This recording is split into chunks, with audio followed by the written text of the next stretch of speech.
আসসালামু আলাইকুম ওয়া রাহমাতুল্লাহি ওয়া বারাকাতুহু। সবাই কেমন আছেন? আশা করি সবাই ভালো আছেন। আজকে আপনাদেরকে দেখাবো রিসোর্টের ভিতরে যে দৃশ্যগুলা এগুলা দেখাবো। আ অবশ্যই সবাই দেখবেন, লাইক করবেন, শেয়ার করবেন, কমেন্ট করবেন, অবশ্যই জানাবেন।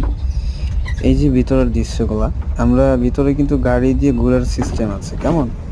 তো এইটা হচ্ছে যে রিসোর্টের ভিতরে এই যে দৃশ্যগুলা, হ্যাঁ? এগুলা কিন্তু দেখতে কিন্তু অনেকটাই সৌন্দর্য।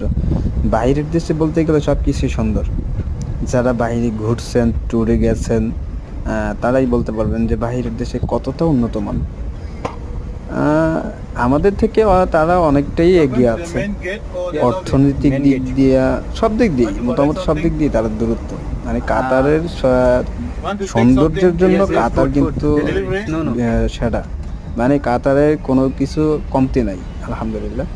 এই যে আপনারা যদি দেখতে পাচ্ছেন একটা ছোট্ট রিসোর্ট বলে, ছোট্ট রিসোর্ট না কিন্তু। আপনারা যদি বলেন যে ছোট্ট রিসোর্ট, রিসোর্টটা কিন্তু অনেক বিশাল, বিশাল একটা রিসোর্ট। এই রিসোর্টের ওই পাশে কিন্তু সৌদি।